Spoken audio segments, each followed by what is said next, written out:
بتبدأ الحكاية في الغابة مع طفل صغير اسمه لوكا، واللي كان بيتدرب على استخدام السيف مع الأسد بتاعه الصغير اللي اسمه بيرسي. ولما بيخلص التدريب بيحاول لوكا إنه يريح شوية ويلعب مع بقى أصحابه طبيعي، بس بينادى على أبوه بيقول له فكك من الهبل اللي انت فيه ده وانجز علشان هنسافر لمملكة بعيدة. وفعلا بيجهز لوكا وبياخد معاه الأسد وبيطلع هو وأبوه على المملكة البعيدة دي، وطبعا بيكون الطريق منيل وكله وحوش والدنيا خطر.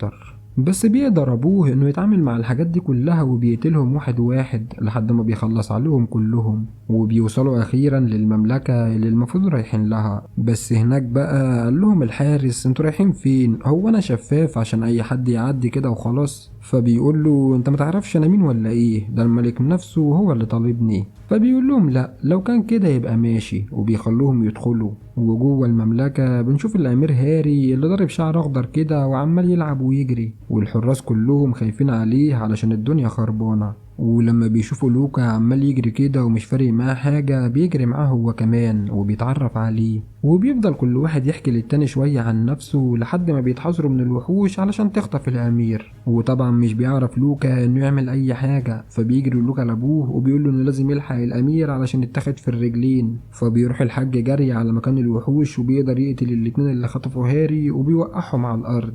بس قبل ما ياخد هاري ويرجع بيه بيوصل زعيم الوحوش وحاجة كده لو طلعت لك اعرف انك هتموت، وبيقدر انه يخطف هاري ولوكا وبيستخدم قوته الكبيرة علشان يحارب.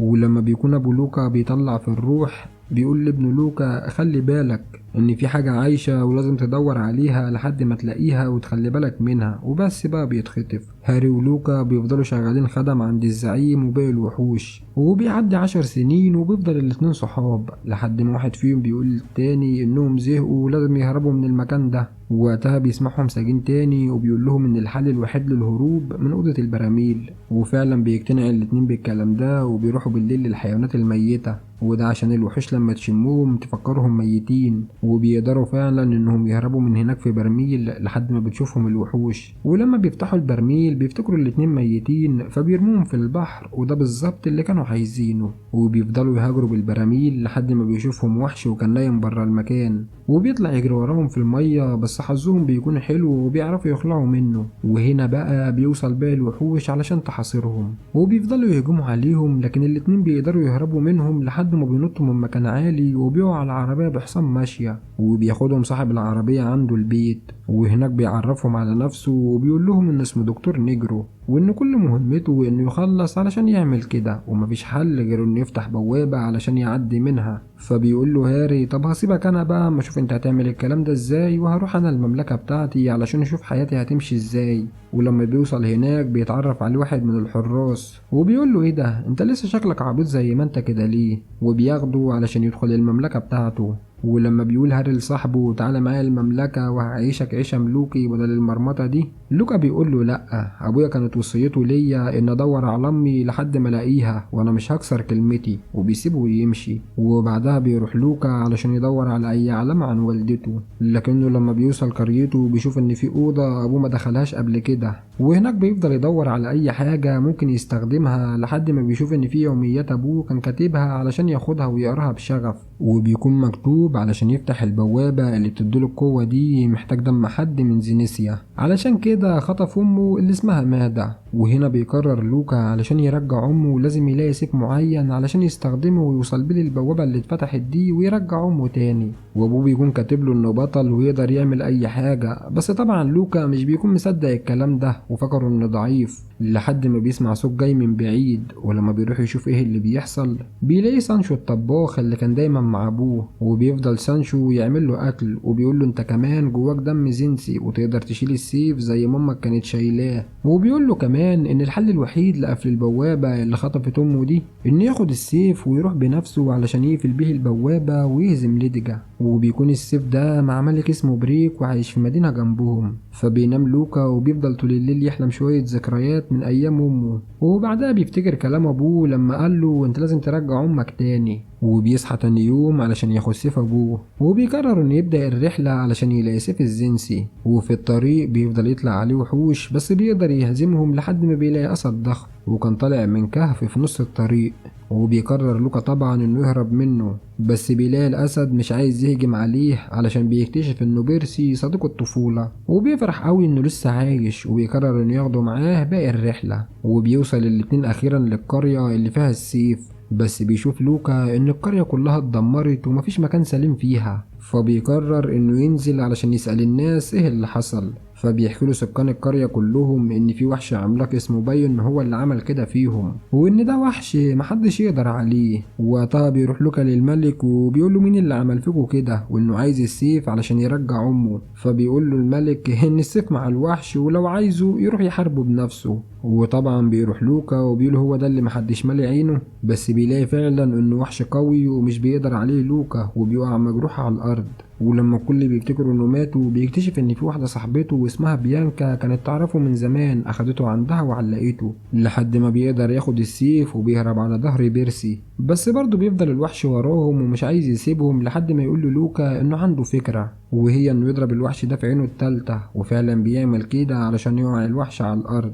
وبيروح له بعدها لوكا وبيقول له انا اقدر اقتلك دلوقتي، بس عندك حل تاني، انك تبقى الخادم بتاعي وتطيع اوامري علشان يوافق الوحش على كده. وبيرجع بلوكا البلد علشان كل اهل القرية تستقبله كأنه حرر القدس. وبعدها اخده وراح للملك. وبعدها بيروح لوكا علشان ينام، بس بيلاقي واحدة عجوزة واقفة وبتقول له انت شكلك كده مش عارف انت عايز تتجوز مين، وبتسيب له دواء يشربه وبتقول له ان ده هيعرفك انت عايز مين بالظبط.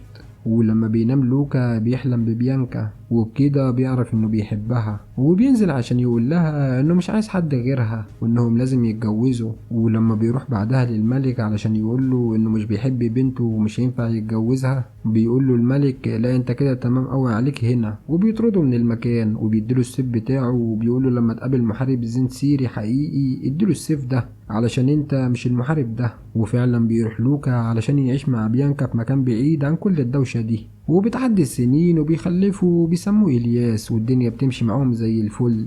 بس في يوم لما بيقرب إلياس من السيف بيتهز، فبيرجعوا بقى يحاربوا الوحوش وكده بدل القعدة اللي جننتهم دي. وبعدها بياخد لوكا مراته وابنه وبيقرر انه يروح يحارب الوحوش. وبيفضل ماشي في الطريق لحد ما بيطلع عليهم الوحوش، وبيكون معاهم ليديجا اللي بيقدر يهزم لوكا بسهولة ويحوله كمان لصخرة وبياخده. وبيقدر الياس انه يهرب من عندهم مع سانشو وبيرسي. اما لوكا فبيقول لبيانكا انت روحي كمليها واعرفي منها اللعنة اللي المفروض اقول لها علشان افتح البوابة للابد. وده طبعا علشان هما الاتنين من نفس القبيلة وبيقدروا انهم يتواصلوا عن طريق المخ حتى لو مفيش حد منهم اتكلم. وبتقف بيانكا قدامها علشان تقول لها انها مرات ابنها لوكا وعايزة تعرف التعويذة وان محدش هيقدر يقف قدامها، فبتقتنع بيانكا بالكلام وبتقرر انها تروح علشان تهاجم، بس مش بتقدر عليه وبيضربها وبيحولها لصخرة هي كمان. وبتفضل الدنيا ماشية كده، وبعدها بشوية بيلاقي الياس عصاية أمه السحرية وبيفضل يستخدمها لحد ما الوحوش بيعرفوا إنه من عيلة سحرية.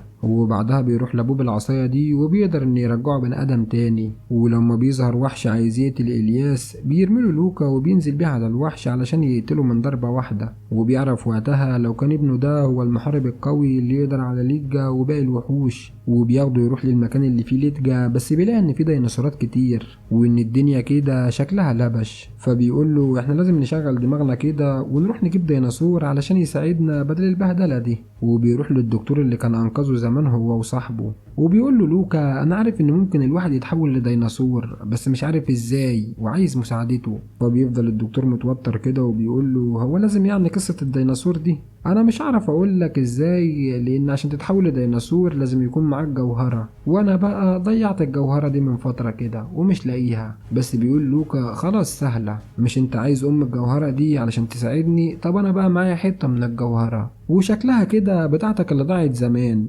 ولما بيبص على الدكتور بيقول له فعلا، وبيعرفه على مكان الجنيات وبيقول له ان الجنيات دي هي اللي هتقدر تساعدك لو رحت لها. وفي الوقت ده بيسافر لمكان الجنيات وبيقابل واحدة منهم علشان يقول لها انا دلوقتي معايا حتة الجوهرة دي وعايز باقي الجوهرة. ووقتها بترجعه الجنية بالزمن لحد الوقت اللي كان بيلعب فيه قدام البيت في اول الفيلم، وبياخد من هناك جوهرة ديناصور علشان يرجع تاني للزمن الحالي. وبيقول للجنية يلا بقى هاتلي ديناصور بسرعة علشان الحق انقذ امي. وفعلا بياخد ديناصور وبيطلع بيه على مكان ليدجا علشان يحرر مراته بينكا الاول. وبعد كده بيروح علشان يشوف امه. وقتها بتقول امه لبينكا يهربوا بسرعة قبل ما المكان ده يتدمر، وده عشان الوحش اللي هنا اقوى بكتير ومحدش منكم هيقدر عليه. وفعلا بيبدأ الهجوم عليهم ومبيعرفوش يعملوا حاجة لحد ما بيقع بيهم الديناصور، وبيجري لوكا على امه واللي بتكون خلاص بتطلع في الروح، وبيفضل واقف ومش عارف يعمل ايه مع كل الوحوش دي.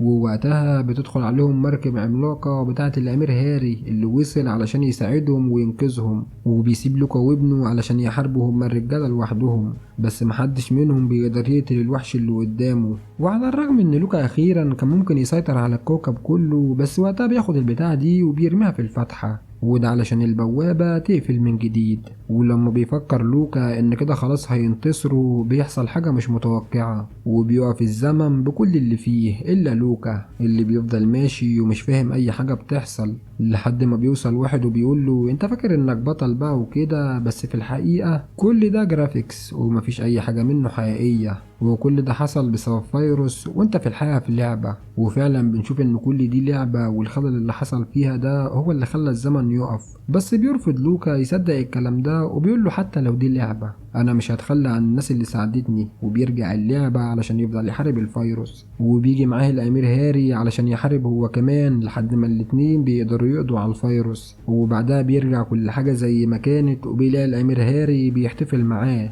وبعد ما بيقول لهم ان هم قتلوا الليجا اخيرا، وبيفرح لوكا بالنصر وبياخد معاه مراته وابنه وبيرجع بيهم قريته، وهو بيقول حتى لو دي لعبة فانا هدافع عن شعبي لحد ما اموت. ولغاية هنا يا صديقي بنكون وصلنا لنهاية فيديو النهاردة. سلام.